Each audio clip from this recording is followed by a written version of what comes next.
네, 안녕하십니까. 더불어민주당 국방위 간사 김병주 의원입니다. 오늘 김태성 국회의원 예비후보 기자회견이 있습니다. 먼저 김태성 국회의원 예비후보에 대해서 제가 잠깐 소개를 드리겠습니다. 김태성 예비후보는 예비역 육군 소장입니다. 군에서 오랫동안 헌신하고 전역한 예비후보입니다.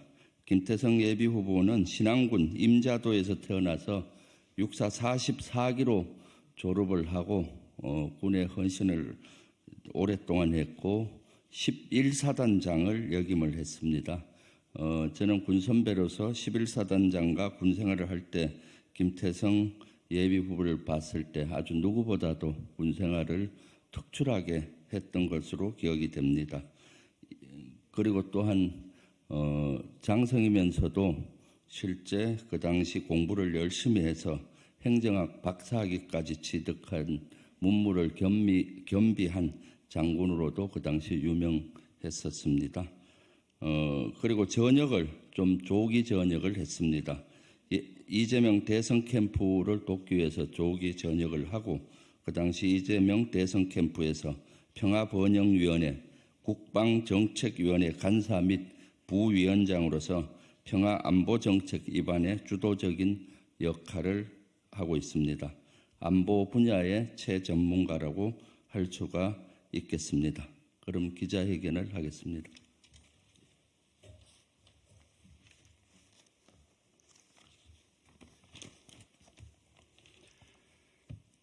올 봄 한반도 전쟁설에 대해 윤석열 정부는 책임을 져야 한다.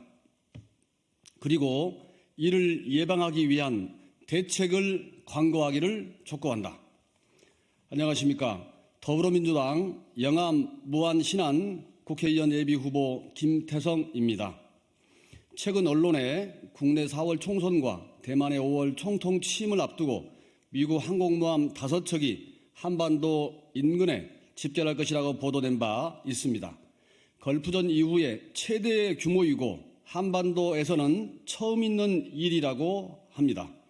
연초에 미국의 저명한 한반도 전문가는 한반도 상황이 1950년 6월 이후 그 어느 때보다도 위험하다라고 했으며 갈루치 전 미국 북핵 특사는 2024년 동북아시아에서 핵 전쟁이 일어날 수 있다는 생각을 최소한 염두에 둬야 한다고 주장도 하였습니다. 한반도 전쟁설 등 군사적 충돌 위험이 고조되고 있다는 징표입니다. 윤석열 정권의 이념을 앞세운 갈라치기 외교와 9.19 군사합의 파기와 같은 강경 일변도의 대북 정책이 초래한 결과입니다. 국민들은 안보 불안의 공포를 느껴야 하고 때론 마치 예전 정부에서 권력을 유지하는 또 다른 북풍 또는 총풍 사건과 같이 여기기도 합니다. 국방안보 전문가인 저 김태성은 이제 국익을 챙기고 실력을 키우라고 주장합니다. 외교 없는 국력은 폭력이고 국력 없는 외교는 허풍이라는 말이 있습니다. 저는 외교 중심의 국력 증강을 통해 국민을 편하게 해주라고 촉구합니다. 힘없는 국민에게 폭력을 휘두르고 외국에는 허풍이 난무한 정책은 그만두고 외교와 내실을 챙겨주기를 요청합니다. 우선 한미일 군사협력에서 벗어나 한미동맹을 강화할 것을 요구합니다. 전쟁 발생 시 한미일 군사협력 체계에서는 일본만 개입하고 미국이 빠지는 상황이 올 수도 있습니다. 이를 방지하기 위해서는 일본을 배제한 채 한미동맹을 더욱 세밀하고 견고하게 강화하여야 합니다. 둘째, 대러시아 및 중국 관계 개선을 위해 대화에 적극 나설 것을 촉구합니다.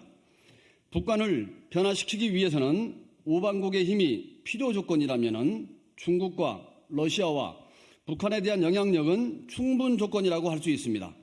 어느 일방에 의존할 경우에 오히려 더 큰 부작용 효과를 가져온다는 것을 명심해야 합니다. 마지막 세 번째, 북한과의 소통 채널을 복구하고 긴장 완화에 나설 것을 촉구합니다.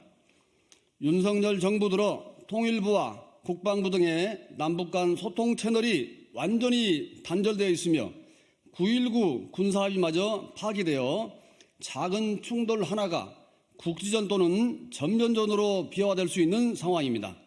남북 연락사무소와 군 통신선을 복원하고 9.19 군사합의도 원상 회복시켜 군사적 충돌 방지에 모든 역량을 집중해 주기 바랍니다.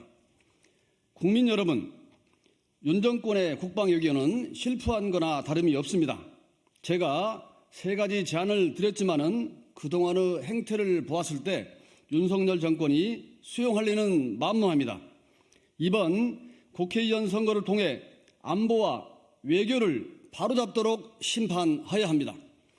그동안의 지켜보는 자세에서 벗어나 이제는 시민 여러분들의 투표의 힘으로 윤석열 정권의 무능한 국방 안보 정책을 끝장내고 한반도에서 평화 안보가 정착되도록 민주당에게 힘을 몰아주시기를 부탁드립니다.